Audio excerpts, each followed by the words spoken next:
आज हम लोग चर्चा करेंगे शरीर के बारे में। शरीर, बॉडी।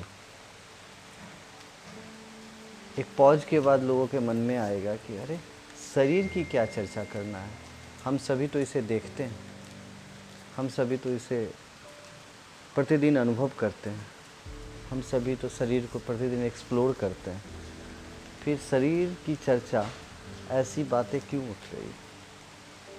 तो हम लोग बताना चाहेंगे या साझा करते हैं आपसे कि जो अपनी अनुभव है या जो हमारी स्टडी है, उसमें शरीर सिर्फ इस भौतिक शरीर के बारे में नहीं है।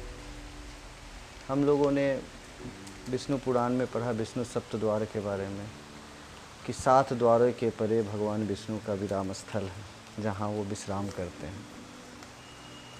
या हम लोग अपने शरीर में कुंडलिनी जागरण की बात करते हैं, जो भी अलग अलग स्थान पर है, जिनकी भी संख्या 7 है। जीवन में 7 का बड़ा महत्व है। अंकों में 7, सप्ताह में 7, रंगों में 7, इंद्रधनुष के 7 रंग, सुरों में 7 सुर। तो आखिर इतने 7 का महत्व क्यों है? तो आज हम लोग चर्चा करेंगे शरीर के सापेक्ष में 7 का महत्व। हमारे शरीर भी अलग अलग 7 तरह के होते हैं। प्रथम शरीर जो हम लोग अपने ज्ञानेंद्रियों से अनुभव करते हैं, भौतिक शरीर, जो आप हमको देख रहे हैं, हम आपको देख रहे हैं, ये एक भौतिक शरीर हुआ। फिजिकल बॉडी, जिसमें आँख, कान, नाक, हमारी ज्ञानेंद्रियाँ, हमारी कर्मेंद्रियाँ, पैर, हाथ सब दिखते हैं। इसके बाद आता है भाव शरीर, जो हम फील करते हैं, किसी रंगों का, सेक्सुअल अर्ज का, खुशी का, दुख का, आनंद का, ये अनुभूति जिस शरीर में होती है, उसको हम लोग भाव शरीर करते हैं, जहाँ हम अपनी भावनात्मक अध्ययन करते हैं, अपने भावों का अध्ययन करते हैं। उसके बाद आता है सूक्ष्म शरीर। जब हमारी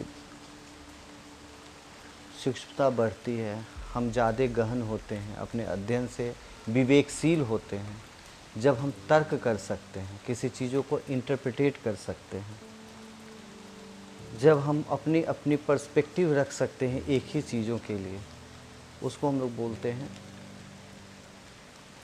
सूक्ष्म शरीर, जहाँ हम लोग किसी चीज़ का सूक्ष्मतम अध्ययन करते हैं। इसके बाद शरीर का एक रूप आता है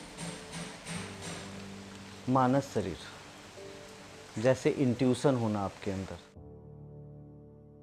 स्वप्न आना, स्वप्न के द्वारा कुछ विषयों का अध्ययन होना, या कुछ लोगों के अंदर कुछ ऐसी गुण होती है जिसको हम लोग सिक्स्थ सेंस बोलते हैं। जब आपकी ज्ञानेंद्रियाँ कुछ ज़्यादा विकसित हो जाती है, तो उनकी कहीं ना कहीं मानस शरीर भी जागृत होती है, जहाँ से आप इंट्यूशन को देख पाते हैं, किसी लोगों का भविष्य को देख पाते हैं। जब मानस शरीर जागृत होता है, उसके बाद हमारी आत्मा की ओर हम लोग बढ़ते हैं, जिसको हम लोग आत्मिक शरीर बोलते हैं, जहाँ हम अपने आत्मा को, अपने आप को जान पाते हैं। अपने भौतिक शरीर, भाव शरीर, सूक्ष्म शरीर, मानस शरीर से दूर हम जब अपने आप को देखते हैं, वो है मेरी आत्मिक शरीर, जिनको हम आत्मा बोलते हैं। उसके बाद भी यहाँ अंत नहीं है, ये शुरुआत है। इसके बाद आती है हमारी ब्रह्म शरीर। जब मेरी आत्मा इस ब्रह्मांड में परमात्मा से मिलने की ओर चलती है, तो हम ब्रह्मांड का अनुभव अपने आत्मा के द्वारा करते हैं। वो आती है ब्रह्म शरीर। जब हम उस जागृत अवस्था में पड़ते हैं, तो ब्रह्मांड की अनुभूति, जैसे हम बहुत ऋषि मुनियों को बोलते हैं त्रिकालदर्शी हैं, वो सारे ऋषि मुनि ब्रह्म शरीर को, जैसे ब्रह्मर्षि जिनको आप बोल रहे हैं, वो ब्रह्म शरीर को धारण कर चुके, उनकी ब्रह्म शरीर जागृत हो चुकी है। और उसके बाद आता है निर्वाण का, जो भगवान महात्मा बुद्ध को बोले थे कि उन्होंने निर्वाण प्राप्त किया, भगवान महावीर निर्वाण प्राप्त किया। निर्वाण क्या है? जब अपने परम ब्रह्म के साथ अपने को हमने अपने ब्रह्म शरीर को जोड़ देते हैं। जिस यात्रा के लिए ब्रह्म शरीर से हमने शुरुआत की थी, वहाँ से जाकर अपने विराम पर आते हैं। जब हम परमात्मा में अपने को सम्मिलित कर लेते, समाहित करते हैं, मेरी ये शरीर जब परमात्मा के साथ मिलन कर लेती है, उसको हम लोग बोलते हैं निर्वाण का समय। निर्वाण मतलब मोक्ष, निर्वाण मतलब आपकी जागरण, ईश्वर के साथ आपकी मिलन। निर्वाण मतलब योग, जिसको हम लोग बोलते हैं योग का समय, योग काल, जहाँ पर आप अपने आत्मा को परमात्मा के साथ मिला पाते हैं। इसको हम लोग बोलते हैं निर्वाण शरीर। तो शरीर के अलग अलग 7 तरह के शरीर हुए। जो शुरुआत होती है आपकी भौतिक शरीर से, आप कितने सुंदर हैं, वहाँ से शुरू होकर अद्भुत जब आप ईश्वर से मिलते हैं, वो आनंद जिससे आप मिलते हैं, परमानंद जिनको बोलते हैं। आज हम लोग चर्चा यहीं विराम करते हैं शरीरों के परिचय के साथ ही। जो शरीर का परिचय है, 7 तरह के हमारे शरीर होते हैं। प्रथम भौतिक शरीर,